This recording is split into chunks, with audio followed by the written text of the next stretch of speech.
Jumpa lagi dengan channel Aries 17. Kali ini kita akan melanjutkan pada materi gelombang mekanik bagian 2. Pada materi gelombang mekanik bagian 2, kita akan mempelajari mengenai gelombang seismik serta sifat-sifat gelombang, lengkapi dengan contoh soal. Untuk itu kita masuk pada gelombang seismik. Saat gempa terjadi, apa yang Anda rasakan dengan benda-benda di sekitar kita? Tentu terasa bahwa terjadi guncangan. Gelombang yang berasal dari kerak bumi biasanya diteruskan ke permukaan bumi berupa gelombang seismik. Contohnya seperti gambar animasi, ketika pada kerak bumi terjadi patahan, maka terjadi getaran yang menyebar, itulah yang disebut dengan gelombang seismik. Bisa kita gambarkan misalnya gelombang tersebut menyebar seperti gambar animasi dan mengarah ke semua sisi di permukaan bumi, maka gelombangnya seperti yang kita pernah pelajari, seperti gelombang air. Semakin jauh dari pusat gempa, maka energinya berkurang, maka tidak terlalu terasa seperti di pusat gempa. Perambatan gelombang mekanik, perambatan gelombang longitudinal pada zat padat, ini persamaannya yaitu I sama dengan akar E besar per rho. Sedangkan perambatan gelombang longitudinal pada zat cair yaitu V sama dengan akar B per rho, di mana E adalah modulus elastisitas bahan Newton per meter persegi. Sedangkan kalau kita lihat B di sini disebut juga dengan modulus Hooke Newton per meter persegi. V adalah kecepatan gelombang meter per second, sedangkan rho adalah massa jenis bahan, yaitu satuannya kilogram per meter kubik. Nah, ini kaitannya sama seismik tadi, bahwa kecepatan ketika pada zat padat, contohnya pada permukaan tanah, maka persamaan kecepatannya adalah akar E per rho. Sedangkan pada zat cair, misalnya pada air laut, air sungai, dan lain-lain, danau misalnya, maka kecepatannya sama dengan akar B per rho. Kita masuk pada sifat-sifat gelombang mekanik. Sifat-sifat gelombang mekanik yang pertama, yaitu pemantulan gelombang. Gelombang dapat memantul. Saya ambil contoh misalnya pada gelombang tali, kita letakkan misalnya tali mendatar seperti ini. Maka sebenarnya ketika pada ujung terikat, gambar yang pertama animasi, maka bentuk gelombangnya seperti tergambar di atas.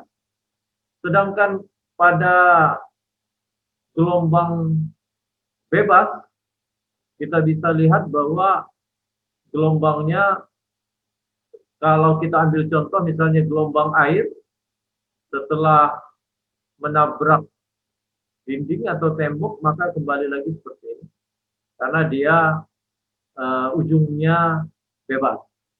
Semua jenis gelombang, termasuk gelombang suara dan gelombang lainnya, gelombang air, maka dapat terjadi reflection atau pemantulan. Nah, sifat gelombang yang kedua, yaitu gelombang dapat mengalami pembiasan atau disebutnya refraction. Pada refraction, perhatikan pembiasan gelombang. Ketika gelombang datang, seperti ini, misalnya suara, kita bagi di bawahnya adalah air. Ketika gelombang suara datang menuju air, maka sebagian dari suara itu masuk ke dalam air dan dibelokkan.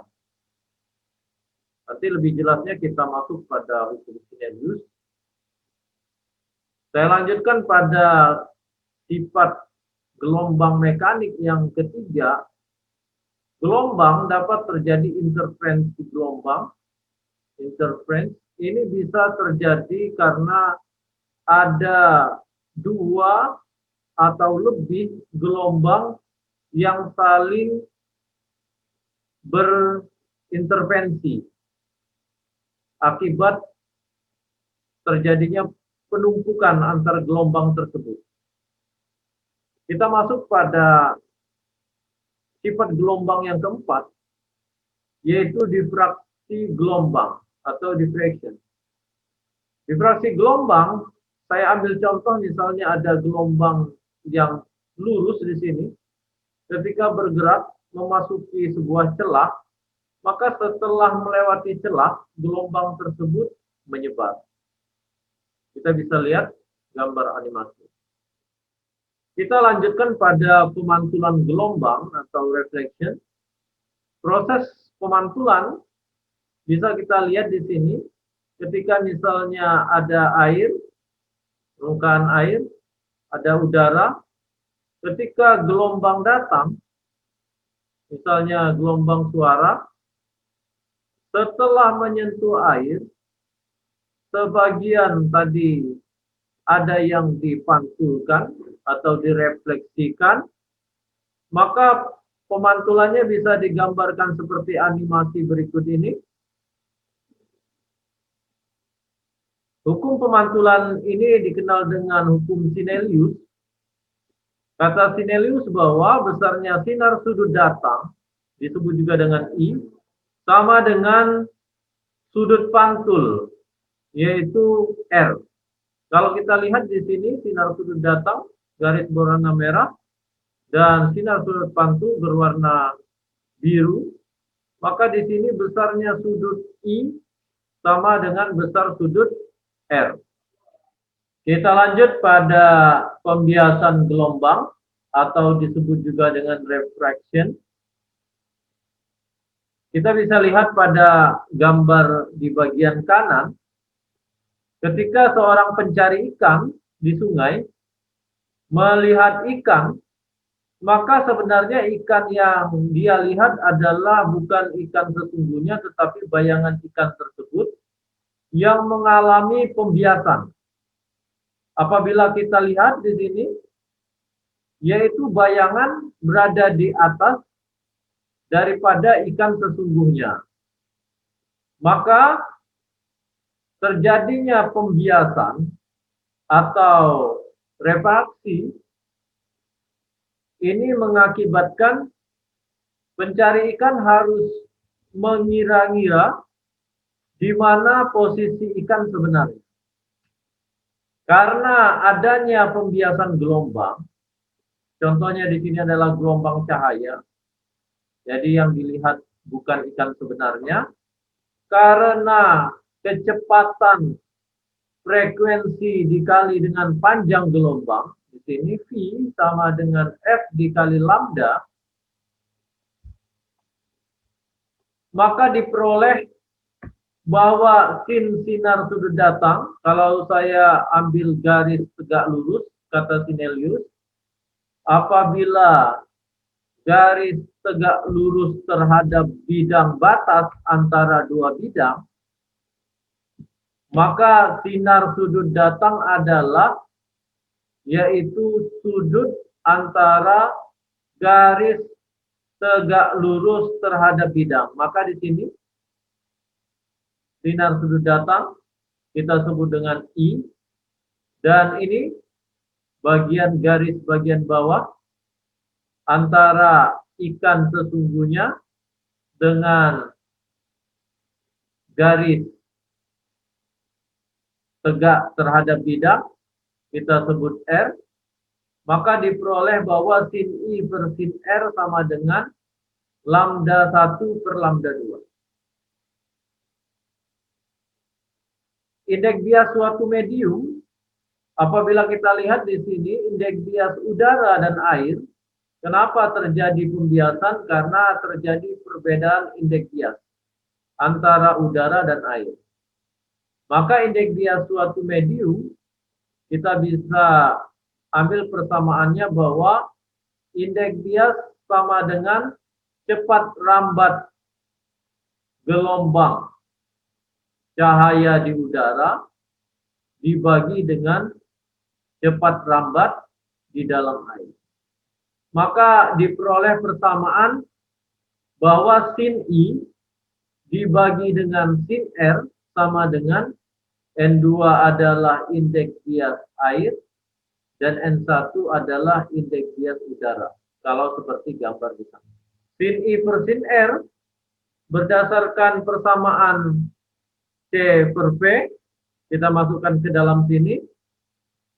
Dan juga N1 kita masukkan nilai C dibagi dengan V1, maka kecepatannya menjadi V1 per V2. Kita masuk penjelasan mengenai sifat gelombang berikutnya, yaitu mengenai difraksi gelombang air. Jika kita melihat permukaan air yang tenang, air tersebut tertiup angin, maka terjadi gelombang pada air, maka bisa kita lihat gambaran gelombang yang terjadi ketika ada bagian yang menghalangi seperti batu di sini, maka kita lihat tampak dengan jelas bahwa gelombang terjadi setelah melewati batu terbentuk, dan di sini terjadi tumpukan antar gelombang setelah melewati sisi lainnya. Difraksi gelombang, yaitu ketika melewati celah seperti ini, maka gelombang tersebut melengkung seperti ini. Nah, kalau kita gambarkan animasinya, ketika dia melewati celah seperti ini, maka ini ada bagian yang ditandai ini, tandai merah, adalah bagian yang tidak terdifraksi. Kenapa?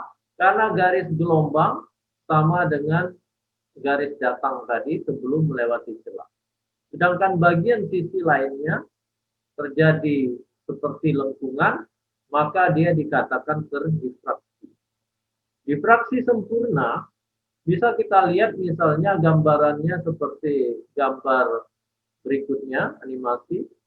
Kita lihat bahwa contohnya adalah yang paling mudah gelombang suara. Ketika melewati celah, maka dia membentuk seperti ini gambaran gelombangnya. Kita masuk pada interferensi gelombang air. Nah, pada interferensi gelombang air, contohnya di sini ketika di air yang tenang, tiba-tiba diletakkan mainan seperti ini, 2 ekor bebek, maka kita lihat bahwa interferensi, kita lihat garis-garisnya sempurna seperti ini. Apabila digambarkan, kita peroleh pola interferensi gelombang seperti ini. Jadi ada 2 gelombang atau lebih saling interferensi, saling menimpa atau bertumpukan. Nah, kalau pada gelombang suara, kita bisa bandingkan seperti ini. Ketika melewati 2 celah, maka terjadi garis-garis interferensi gelombang. Kita masuk pada contoh soal. Sebuah gelombang cahaya merambat dari udara menuju air jika indeks bias udara 1 dan indeks bias air 4/3 serta sudut datang gelombang cahaya 53 derajat, maka tentukan yang pertama adalah sudut bias cahaya tersebut di air, yang kedua adalah cepat rambat cahaya dalam air jika cepat rambat cahaya di udara sama dengan 3 kali 10⁸ meter per second. Maka harus kita ingat langkahnya, yaitu bahwa berlaku hukum Snellius bahwa garis normal tegak lurus terhadap bidang batas antara dua bidang, yaitu sudut datang adalah sudut antara garis normal dengan sinar datang. Di sini kita sebut dengan I pada gambar, yaitu theta 1. Cahaya juga dapat memantulkan cahayanya, sedangkan besar sudut datang dan sudut pantul sama besar. Begitu juga untuk sudut bias ketika sebagian cahaya masuk ke dalam air, maka besarnya sudut datang, sudut pantul, dan sudut bias sama besar. Maka untuk menyelesaikan soal di atas, langkahnya kita tulis dulu, diketahui bahwa indeks bias udara sama dengan 1, indeks bias air 4/3, dan sinar sudut datang sama dengan 53 derajat. Yang ditanya adalah yang A, yaitu sinar sudut bias, yaitu R. Yang kedua adalah cepat rambat cahaya di dalam air apabila cahaya di udara sama dengan 3 kali 10⁸ meter per second. Maka kita jawab yang pertama dulu, yaitu dari persamaan sebelumnya kita peroleh bahwa sin I per sin R sama dengan NA per NU, di mana sinar sudut datang dibagi dengan sinar sudut pantul sama dengan indeks bias air di sini dibagi dengan indeks bias udara. Sin 53 per sin R sama dengan 4/3/1. Kita peroleh bahwa sin R sama dengan sin 53 0,8 dibagi dengan 4/3, maka sama dengan 0,6. Maka kita bisa cari dengan R sama dengan inverse dari 0,6. Yaitu 37 derajat, atau bisa kita nalarkan bahwa sin R yang hasilnya 0,6, yaitu pada sudut R sama dengan 37 derajat. Kita lanjutkan untuk menjawab pertanyaan yang B, yaitu berapa kecepatan di dalam air. Maka kita ambil persamaannya bahwa sebelumnya indeks bias di air dibagi dengan indeks bias ketika di udara sama dengan kecepatan cahaya di udara dibagi dengan kecepatan ketika di dalam air. Maka dari diketahui dan persamaan yang kita sebelumnya temukan bahwa di indeks bias di air sama dengan 4/3, di udara sama dengan 1, kecepatan cahaya di udara sama dengan 3 kali 10⁸ meter per second, yang ditanya adalah kecepatan ketika di dalam air. Maka kecepatan ketika dalam air dipindah sebelah, berarti 3 kali 10⁸ dibagi 4/3. Maka kita peroleh hasilnya bahwa 2,25 kali 10⁸ meter. Demikian. Kita masuk pada contoh soal dan pembahasan yang kedua, yaitu gelombang air laut bergerak dari daerah dalam menuju daerah dangkal. Jika pada saat di daerah dalam kecepatan gelombangnya 2 meter per second dan jarak dua gelombang berurutan adalah 3 meter, dan jika jarak dua gelombang berurutan di daerah dangkal sama dengan 2 meter, berapakah kecepatan gelombang tersebut di daerah dangkal? Maka untuk menjawab pertanyaan ini, bahwa kita ketahui bahwa kecepatan ketika gelombangnya di daerah dalam yaitu 2 meter per second, sedangkan panjang gelombangnya adalah 3 meter, sedangkan pada daerah dangkal panjang gelombangnya 2 meter.